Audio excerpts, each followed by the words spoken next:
Hello everyone, आप सभी का बहुत बहुत स्वागत है इंडिया के मोस्ट अफोर्डेबल लर्निंग प्लेटफॉर्म ओगोल पर। जहां पे हम लोग आज एक नया टॉपिक है हमारा गवर्नेंस एंड गुड गवर्नेंस का, that is the barriers and reforms in good governance. क्या क्या कौन कौन से बैरियर्स हैं गुड गवर्नेंस के गुड गवर्नेंस में, और हम लोगों को कौन क्या नीड है रिफॉर्म्स की, उसके बारे में आज इस क्लास में डिस्कस करेंगे। पिछली क्लास में हम लोगों ने core principles of governance in India के बारे में डिस्कस किया हुआ था। क्या है गवर्नेंस इन इंडिया, उसके लाइक फाइव जो कोर आइडियाज थे उनके बारे में भी डिस्कस किया था। आज उन्हीं फाइव जो कोर आइडियाज है उनमें जो भी बैरियर है उनके बारे में भी डिस्कस किया जाएगा।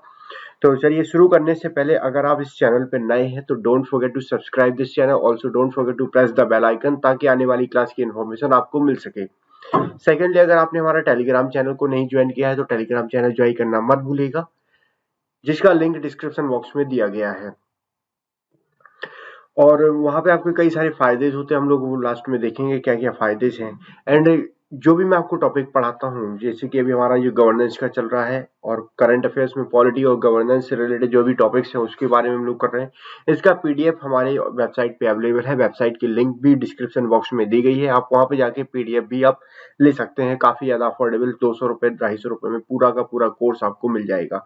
इंटरनल सिक्योरिटी मैंने पढ़ा दिया। इस समय इंटरनल सिक्योरिटी का जो रेट चल रहा है 250 चल रहा है, लेकिन आप डिस्काउंट कोड लगा सकते हैं। डिस्काउंट कोड भी डिस्क्रिप्शन बॉक्स में दिया गया है। नहीं तो आप एक काम करिए, शुभ SHUB25, ये कोड यूज करके आप 25% का डिस्काउंट ले सकते हैं। वो जो कोर्स होगा आपको अराउंड 180s 190s में मिल जाएगा। तो चलिए शुरू करते हैं, क्या क्या बैरियर्स हैं हमारे governance good governance in India. देखिए, ऐसा नहीं है कि जो भी गुड गवर्नेंस से रिलेटेड इनिशिएटिव्स गवर्नमेंट ने उठाए हुए हैं उसमें सब कुछ अच्छा ही हो, कुछ ना कुछ बैरियर्स लगे रहे हैं। पिछली बार हम लोगों ने पॉलिटिकल में भी देखा हुआ था, एडमिनिस्ट्रेटिव डायमेंशन देखी हुई थी, इकोनॉमिक डायमेंशन देखा हुआ था, सोशल एंड एनवायरमेंटल डायमेंशन देखा हुआ था। आज इसमें क्या करेंगे, उससे रिलेटेड जो भी हर एक एक डायमेंशन में जितने भी वेरियर्स हैं उन वेरियर्स को डिस्कस करेंगे। तो देखिए, the reason for government not being the citizen centric can be attribute to the attribute and work of some government servant. देखिए, मेन जो काम हो जाता है वो किसकी वजह से, जो बैरियर आते हैं वो कुछ ऐसे जो गवर्नमेंट सर्वेंट्स हैं वो अपना काम ईमानदारी से नहीं करते हैं, सो उन कई सारे इश्यूज बन जाते हैं, उनकी वजह से भी बैरियर्स देखने को मिलते हैं। डिफिशियंसीज होती है जो भी एग्जिस्टिंग इंस्टीट्यूशनल स्ट्रक्चर है उसमें भी, और यहाँ पे कुछ ना कुछ रोल सिटीजन्स का भी रहता है। हम लोगों ने पिछली क्लास में देखा हुआ था कि अगर जो लॉज को ना मानना, मेन सबसे इंपॉर्टेंट क्या होता है कि जो लॉज हैं, फॉर एग्जाम्पल ट्रैफिक रूल्स हम जैसे लोग आप नहीं मानते हैं। अगर आप टीयर 2 टीयर 3 सिटी से बिलोंग करते हैं तो ऑब्वियसली वहां तो बिल्कुल भी नहीं, उनका पता ही नहीं चलता कभी कौन हेलमेट लगा के निकला, किस गाड़ी का बीमा है, प्लस कौन पॉल्यूशन सर्टिफिकेट कैरी कर रहा है, यानी किसी का भी कुछ नहीं, उनको मतलब ही नहीं रहता है। तो यहाँ पे इन्वॉल्वमेंट जो है कुछ सिटीजन्स का भी रहता है। जो भी the institutional structure provided at that time may also weakening and ill-conceived and thus has neither the capacity nor the resources। देखिए, उस ऐसी सिचुएशन में क्या हो जाता है कि जो भी इंस्टीट्यूशनल स्ट्रक्चर बनाए गए हैं हर एक एक डिपार्टमेंट के लिए, हर एक एक एजेंसीज के लिए, वो भी अपना काम अच्छे से नहीं कर पाते हैं। यहाँ पे कई सारी और व्हाट वी कैन से, ना उनके पास कैपेसिटी भी होती है, ना ही उनको जो लॉज आए हुए हैं उसको प्रॉपर तरीके से इम्प्लीमेंट किया जा सकता है। इंडिया कई range faces a range of various governance related issues, जैसे कि पॉलिटिकल हुआ, economic, administrative, social and legal domain. कुछ फैक्टर्स जो हैं जो एट्रीब्यूट करते हैं पुअर गवर्नेंस के आर, वो कौन कौन से हैं। एडमिनिस्ट्रेटिव इश्यूज, एडमिनिस्ट्रेटिव इश्यूज में हमारा क्या बन जाएगा, यहाँ पे क्या है कि लैक ऑफ सेंसिटिविटी देखने को मिलती है। ट्रांसपेरेंसी कुछ जगह है कुछ जगह नहीं है। अगर आप ऐसा नहीं है कि देखिए ट्रांसपेरेंसी में क्या हो जाता है कि गवर्नमेंट जो है उन्हीं को ही, फॉर एग्जाम्पल आपने कोई ऐसी इंफॉर्मेशन मांगी जो कि अगेंस्ट है, मतलब गवर्नमेंट ने ऑलरेडी उसको पुट अप कर दिया है कि we can not disclose this information, हम ये वाली इंफॉर्मेशन नहीं देंगे, लेकिन उस पर कोई भी वैलिड रीजन नहीं है, तो वहां पे क्या बोल सकते हैं, कॉम्प्रोमाइज हो जाता है, मीन्स वहां पे ट्रांसपेरेंसी देखने को नहीं मिलती है। सिमिलरली अकाउंटेबिलिटी बहुत इंपॉर्टेंट है।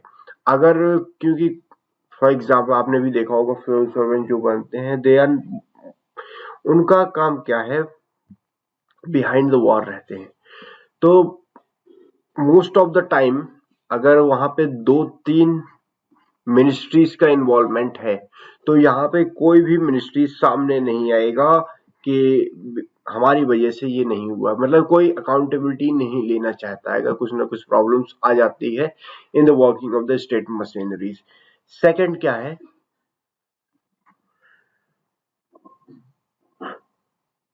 ब्यूरोक्रेटिक डिलेज और रेड टेपिज्म। ब्यूरोक्रेटिक डिलेज में भी यहाँ पे क्या हो जाता है, कई सारे, हम लोग को पता है डिफरेंट लेयर्स हमारी ब्यूरोक्रेटिक सिस्टम में। तो अगर फॉर एग्जांपल किसी को यहाँ से यहाँ पे फाइल आती है, ठीक, यहाँ साइन हुआ, नेक्स्ट साइन मीन्स से अगर उसको सैंक्शन पास कराना है तो इस अथॉरिटी तक जाते जाते बहुत सारा टाइम लग जाता है, कुछ पैसा यहाँ पे भी दो, यहाँ पे दो, यहाँ तो दो, सो ऑन, कई सारी problem, bureaucratic delay, red tapism. इसके लिए गवर्नमेंट जब हमारी 2014 में मोदी गवर्नमेंट आई हुई थी, तो उनका मेन मकसद यही था कि हम लोगों को रेड टेपिज्म आपको नहीं मिलेगा, रेड कारपेट आप जगह, एक यही लाइन दिया हुआ था कि रेड टेपिज्म की जगह आपको रेड कारपेट दिया जाएगा, मीन्स आपके जो भी आप प्रोग्राम, मीन्स जो भी इंडस्ट्रीज हमारे देश में आती हैं, या फिर जो भी किसी भी देश से रिलेटेड जो भी issues, mean not issues, what we can say, जिससे हमारा गुड गवर्नेंस को अच्छा बना सके, मीन्स मेन मकसद ये है कि जो ब्यूरोक्रेटिक डिलेज होता था वो नहीं होगा। Resistance to change which promote transparencies and accountability, एक ये देखने को मिलता है, लोग क्या है, लोग ना कुछ नया नया चेंज मीन्स लाने का सोचते हैं, आज ये अच्छा नहीं है तो दूसरे में, ये अच्छा नहीं तो दूसरे में, सो ऑन। लास्ट है हमारा एडमिनिस्ट्रेटिव इश्यूज में करप्शन। देखिए करप्शन के लिए गवर्नमेंट ने कई सारे स्टेप्स उठाए हुए हैं, ये सारे आप पॉइंट आप लिख दिया करिए, जो मैं आपको बताऊंगी सारे पॉइंट आप शॉर्ट्स और नोट्स कहीं भी बनाते रहिएगा।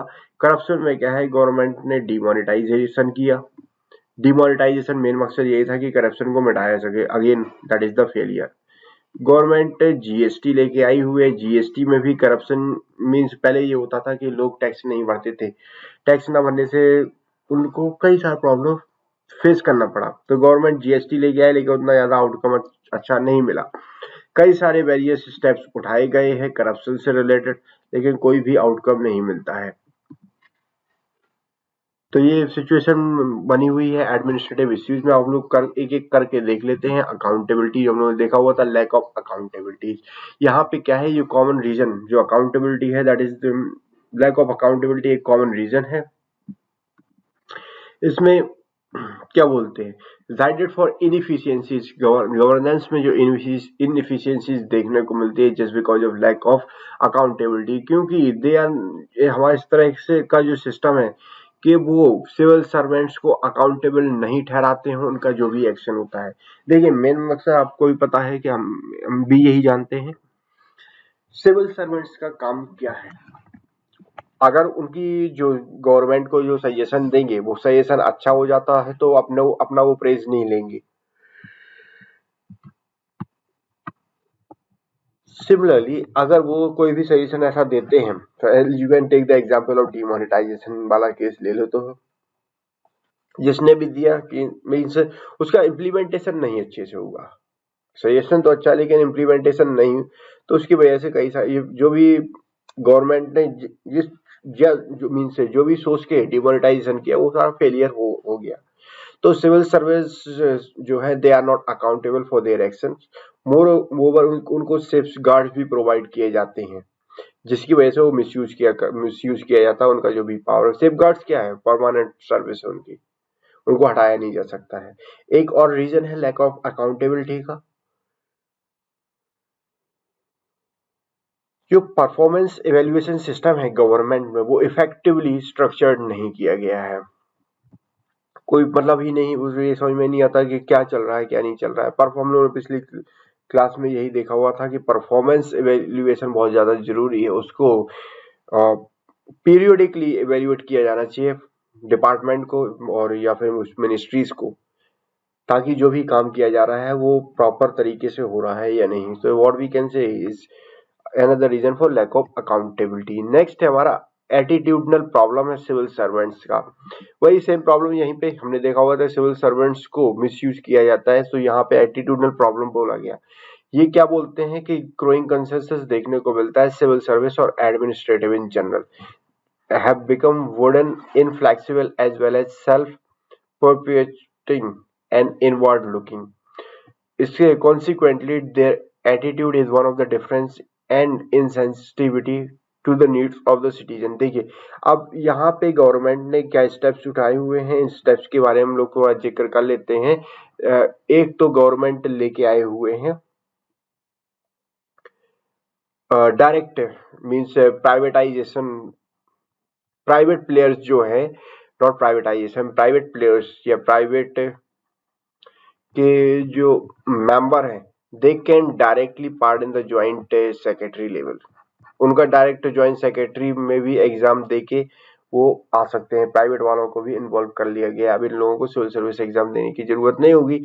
अब तो यहाँ पे क्या है, लोगों को थोड़ा बहुत डर भी बैठा हुआ है कि देखिए अगर हम लोग काम नहीं अच्छे से करेंगे तो इसलिए हमारी जगह किसी और प्राइवेट प्लेयर को लेके आए, मतलब प्राइवेट मेंबर को लेके आ जाया जाएगा। एंड इसका रिजल्ट्स क्या बोल सकते हैं, अगर हम लोग एटीट्यूडनल प्रॉब्लम है सिविल सर्वेंट्स की। Officers perceive themselves as a dispensing favors toward the citizen rather than serving them and giving abject poverty as well as illiteracy। Main वही दिक्कत हो जाती है। देखिए उन लोगों को सर्व नहीं किया जाता है प्रॉपर तरीके से, और यही जो भी पैसा आता है पैसा यहाँ वहाँ यूज करके, करप्शन हम लोग बोल सकते हैं, यहाँ वहाँ यूज करके उतना पैसा नहीं, और लोगों को पॉवर्टी में भी ढकेल दिया जाता है और इलिटरेसी भी बढ़ती है। रेड टेपिज्म, देखिए ब्यूरोक्रेसीज जो है bureaucracy the world over are expected to adhere the rules and procedure which are of course important for good governance। देखिए जितने जो ब्यूरोक्रेसी है अगर वो रूल्स एंड प्रोसीजर्स को नहीं फॉलो करते हैं तो ऑब्वियसली है गुड गवर्नेंस नहीं आएगा। वो उसको फॉलो करते हैं देन गुड गवर्नेंस आएगा, because that is the important. यही अगर रूल्स एंड प्रोसीजर्स को अच्छे तरीके से फॉलो करने लगे तो that is the important for good governance. लेकिन अगर ऐसे टाइम में अगर हम लोग ये देखा जाए लाइक आज के टाइम में कुछ ऐसे रूल्स एंड प्रोसीजर हैं that are of in toto ill conceived as well as cumbersome and therefore do not serve their purpose.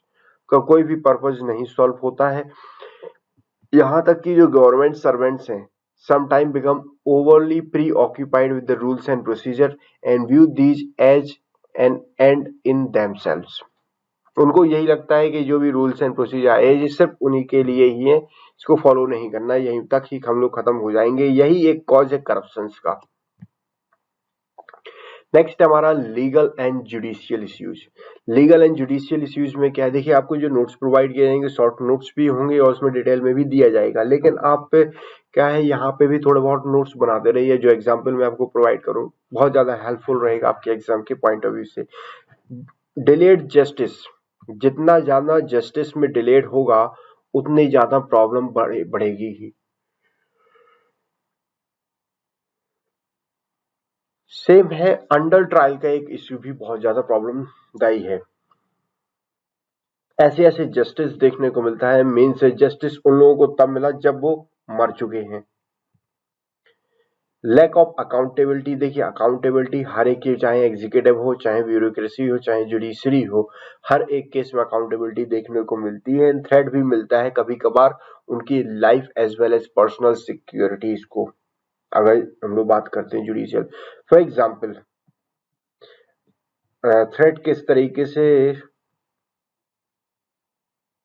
जैसे कोई जजमेंट आया हुआ है, राम जन्मभूमि का देख लेते हैं।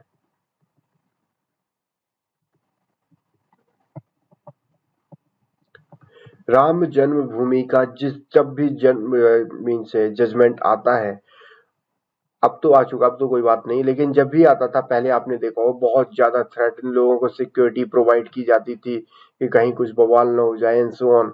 तो एक तरीके से पर्सनल थ्रेट। और दूसरा क्या है, अगर फॉर एग्जांपल लेट्स टेक है, कोई भी जज समय अमित शाह जी, अमित शाह यही समझ लीजिए, या फिर हमारे प्राइम मिनिस्टर मोदी जी, या जो भी बड़े लीडर हैं, बहुत टॉप लीडर पे हैं, उन लोगों के प्रति कोई भी जजमेंट ऐसा निकाल देता है तो ऑब्वियसली है कि उनकी जान के लिए खतरा होगा ही होगा। जरूरी नहीं है, लेकिन अब ऐसे केसेस में देखने को मिलता है, कई सारे केसेस आपने भी पढ़े, हमने भी पढ़े हुए हैं। तो there is a threat to personal and life security. Ineffective implementation of laws and rules, ये इसी का ही पार्ट है, हमारा लीगल एंड जुडिशियल इश्यूज, कि हम लोग जो भी लॉज या फिर जो रूल्स आते हैं उनको इनफेक्टिव मीन्स प्रॉपर तरीके से इम्प्लीमेंट ना होने के कारण से एक इश्यूज बन जाता है कि there is a large bodies of law in the country, each legislate with different objective, maintaining public order, इनका मेन मकसद यही है कि पब्लिक ऑर्डर को मेंटेन करना है और safety, public order and safety को मेंटेन किया जाए और सैनिटेशन को मेंटेन किया जाए एंड हाइजीन, और राइट्स, जो सिटीजन्स के जो राइट्स हैं उनको प्रोटेक्ट करना है और स्पेशल प्रोटेक्शन देना है वर्नरेबल सेक्शंस को। अगर ये इफेक्टिव इम्प्लीमेंटेशन किया जाता है रूल्स का, देन इस तरीके से एनवायरनमेंट बनेगा जो कि इम्प्रूव कर सकता है welfare of all the citizens, and at the same time उनको एंकरेज करेगा कि सिटीजन्स को कि आप भी कंट्रीब्यूट करें towards the development of the society. Next हमारा क्या है, social and environmental issues. Social and environmental issues में हम लोग क्या बोल सकते हैं, यहाँ पे denial of the basic service, जो बेसिक सर्विस है उनका डिनाइल किया जाता है to the substantial proportion of the population. Basic service like environment and social में एजुकेशन भी हो सकता है, हेल्थ भी हो सकता है एंड वाटर। मेन प्रॉब्लम अगर आप देखेंगे दिल्ली मुंबई मीन से जो मेट्रोपॉलिटन सिटीज हैं, वहां पे वाटर की काफी ज्यादा समस्या है। जो मार्जिनलाइज या फिर जो वल्नरेबल सेक्शंस के जो पीपल हो, and exclusion of people of account of social, religious, caste and gender affiliation, इस केस में भी देखने को मिलता है जो लोग माइनॉरिटीज कम्युनिटी से बिलोंग करते हैं या माइनॉरिटीज रिलीजन से बिलोंग करते हैं, कभी कभार जेंडर डिस्क्रिमिनेशन भी देखने को मिलता है। Existence of the significant number of voiceless poor, कई लोग ऐसे हैं जो गरीब लोग हैं जिनके पास उनके पास आवाज ही नहीं है, आवाज नहीं है इसका मतलब गूंगे नहीं है, मीन्स वो गवर्नमेंट के खिलाफ कुछ बोलना ही नहीं चाहते हैं, क्योंकि उनका इन्वॉल्वमेंट, उनका जो पार्टिसिपेशन है गवर्नेंस में बहुत ही कम है। And deterioration to the physical environment particularly in the urban areas, अगर आप अर्बन एरियाज के बारे में देखा जाए तो वहां पे क्या है कि फिजिकल इन्वायरमेंट का काफी तरीके से डेटरेशन कर रहे हैं।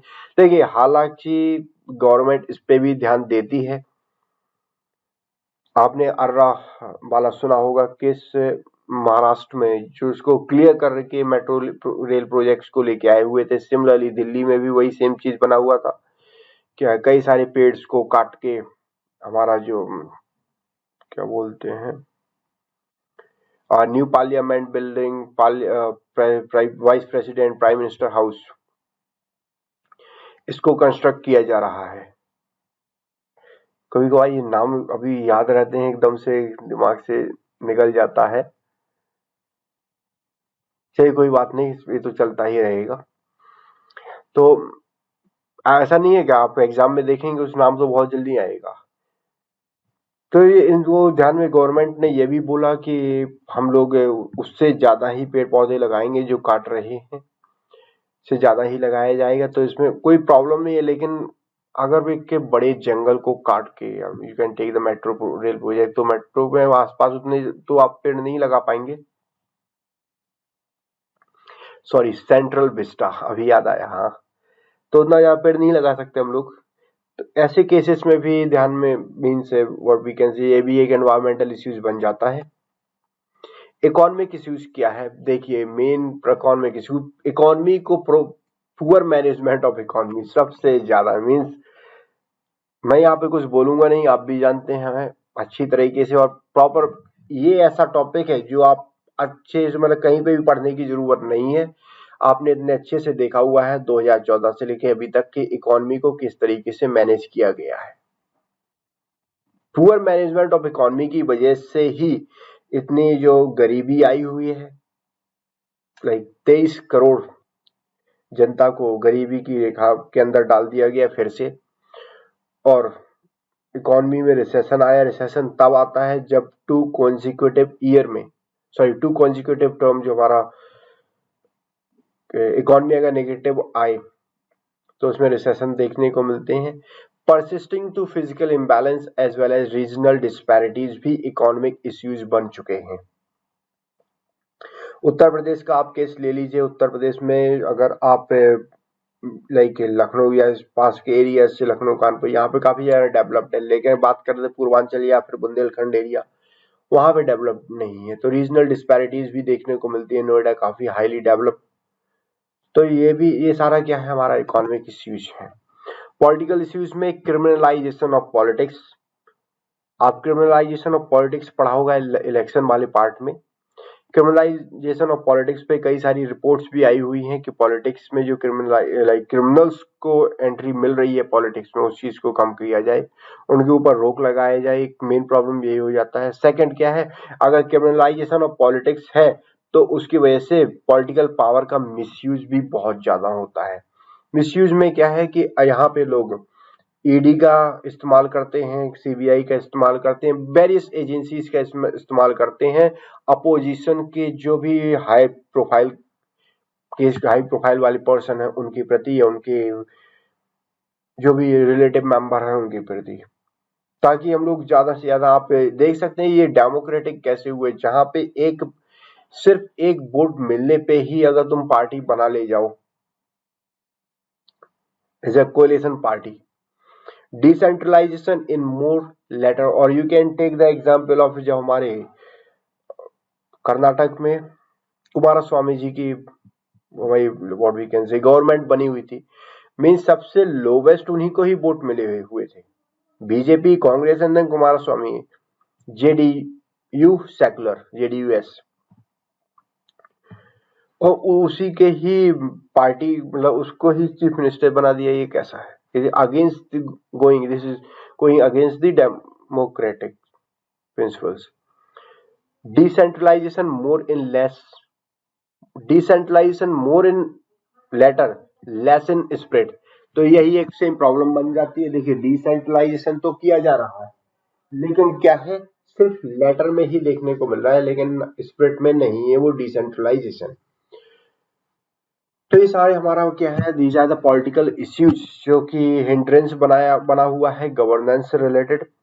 लो लेवल ऑफ अवेयरनेस ऑफ लोगों के पास राइट्स की, हम लोगों ने पहले भी देखा हुआ था।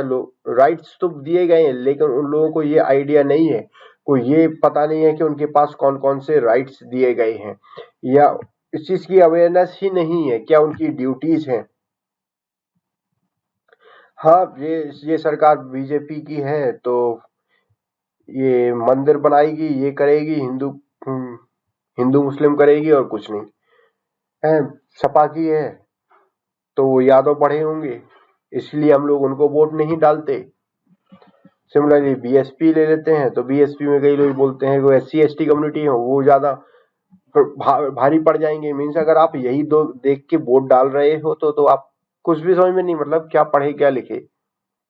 अगर आपको यही करना है, वन ऑफ माय फ्रेंड उसने भी एसएससी निकाला हुआ है, लेकिन वो इतना ज्यादा कट्टर लाइक बीजेपी सपोर्टर है, मैं क्या बताऊं।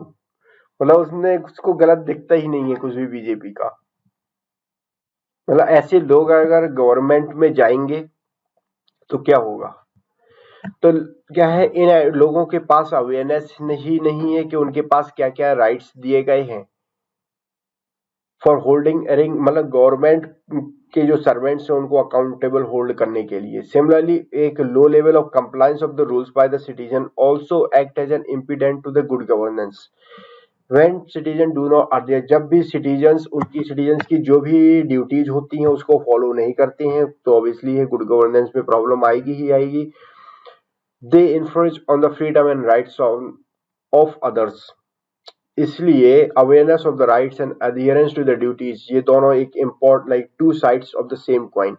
राइट्स भी जरूरी है, उनके लोगों के क्या राइट्स है ये भी जानना जरूरी है, उनके क्या ड्यूटीज हैं ये भी जानना जरूरी है।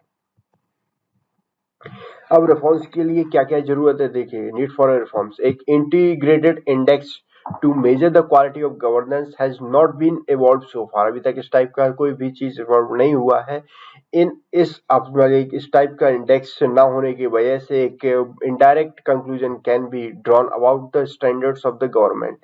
वो क्या है कि रैपिड इकोनॉमिक ग्रोथ हो, लिटरेसी को बढ़ाया जाए, हेल्थ इंडेक्स को इम्प्रूव किया जाए, ताकि हम लोग जो गवर्नेंस के जो स्टैंडर्ड्स हैं उसको इम्प्रूव किया जा सके। उसके ऑन द सेम टाइम अगर आप ये सब करते हैं, इकोनॉमिक ग्रोथ बढ़ाते हैं, लिटरेसी बढ़ाते हैं, ऑन द सेम टाइम अगर हम लोग पुअर को ध्यान में रखते हुए, जो गवर्नमेंट जो है वो पुअर को ध्यान में रखते हुए इस तरह मीन्स उनके प्रति अच्छी स्कीम्स लेके आए। और पुअर को ध्यान में रख, स्कीम्स तो अच्छी आती हैं, लेकिन यहाँ पे पर्टिकुलरली जो last section of the societies जो है दैट इज द पुअर। अगर आप देखा जाए तो डबल ए को ज्यादा प्रेफरेंस दिया जा रहा है। डबल ए क्या है, आप आई थिंक आप जानते हैं, Adani and Ambani. The poor of the image of the government in the mind of large section of the society points toward the inefficient and ineffective administration. ये जो all these highlights the need for the substantial reforms of our governance system, यही सब चीज ध्यान में रखते हुए हम लोग को जरूरत, एक अच्छी जरूरत है कि एक रिफॉर्म्स आए गवर्नेंस सिस्टम में। प्री कंडीशन क्या क्या होती हैं गुड गवर्नेंस की? एक analysis of the barrier to good governance reveal that there are several precondition जो कि फुलफिल्ड होना चाहिए अगर गुड गवर्नेंस सिटीजन सेंट्रिक चाहिए है तो। पहला क्या है कि एक साउंड लीगल फ्रेमवर्क चाहिए। दूसरा, रोबस्ट इंस्टीट्यूशनल मैकेनिज्म चाहिए ताकि एक प्रॉपर तरीके से जो लॉज हैं उसको इम्प्लीमेंट किया जा सके और उनकी जो फंक्शनिंग है वो इफेक्टिव हो सके।